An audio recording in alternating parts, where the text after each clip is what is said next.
Disputes around the logging of old-growth forests are getting plenty of attention on Vancouver Island, but a Git'san group near Smithers is attempting to stop logging of old-growth cedar and hemlock as well.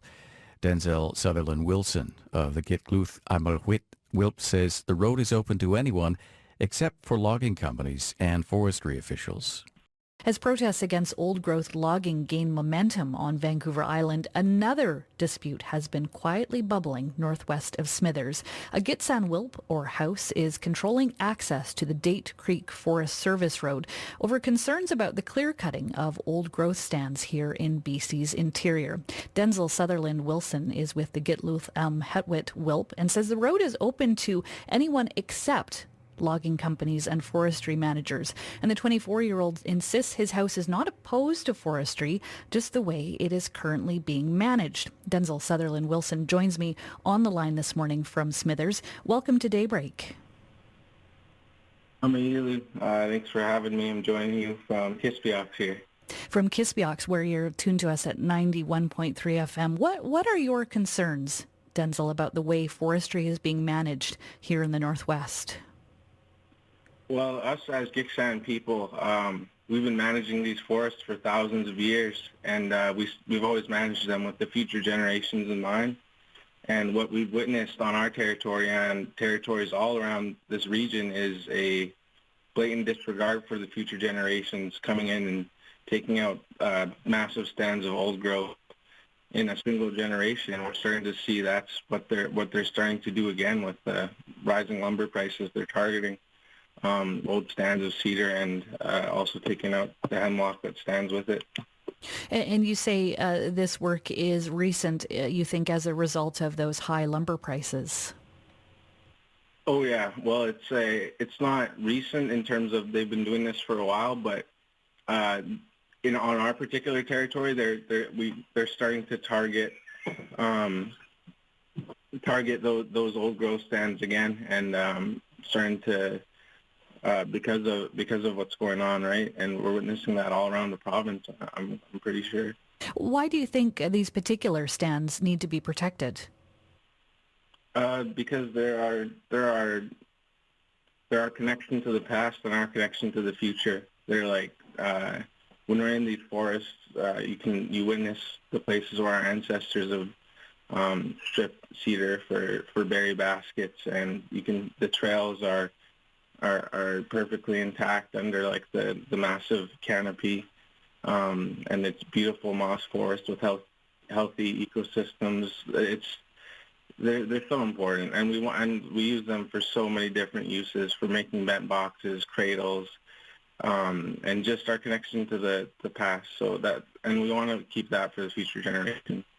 We have heard from the province that they are modernizing the way they manage forestry in BC. How does that address your concerns currently as it plays out in the forest near your home? Well, the thing is that the bottom line is if they're going to be operating in our territory, they need our consent, and that we need to be the decision makers in terms of management of forests on our territory, because we've been doing it for much longer, and no matter what they'd like to do, we need to be involved and be making decisions about the territory. So, what sort of interactions have you had with forestry companies or officials?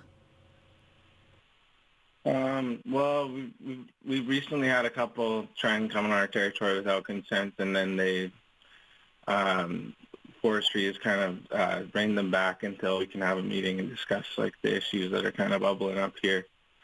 But yeah, I'd rather, we're still in talks with forestry right now, but basically we installed a gate on our Lahip, and we didn't expect that to be an issue, because we have a right as Indigenous people to control access to our territories. But they've described it as an unauthorized gate, and they attempted to remove it once, but they were turned around by a WILP member. So now we're kind of negotiating about that, so I don't want to speak about it too much more, I guess. It's an ongoing discussion with the province. Certainly, forest disputes have a very long history in BC. We're just watching it play out as well on Vancouver Island. You're just 24 years old. Can you tell me why the elders of your WILP have put you into this leadership position? I'd say it's more of a position where I'm speaking about these issues rather than a leadership position, although it may seem like that to the outside. They're the ones leading the way, as well as the rest of our syndicate. And I'm just speaking on these issues because I have an understanding of the language they like to use and, experience with dealing with forestry and police and the colonial systems. And, they've dealt with our chiefs and elders with a lot of disrespect in the past. So we're just trying to take that element of speaking on these issues and to the province off their hands.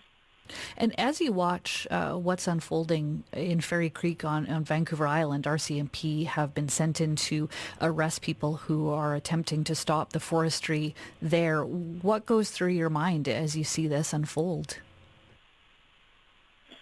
The province is, I know that their first instinct to an Indigenous nation trying to get out on their territory and protect it is they immediately start thinking about injunctions and violence and bringing the cops in, and we're well aware of that.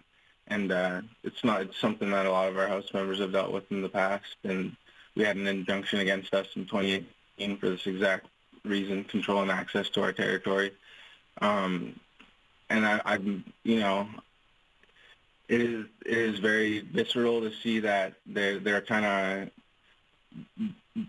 to enforce an injunction for a logging company. They're bringing in hundreds, thousands, millions of dollars worth of RCMP budget and brand new gear and equipment to come get rid of these people who are peacefully protesting down there. So it is very concerning for me to witness, and we'll just see what's going to unfold up here, and we're not going to back down because we're standing on our laws and our truth. So we'll see what happens, and we're just hoping for a really peaceful and resolution that results in the protection of our territory here for the future generations.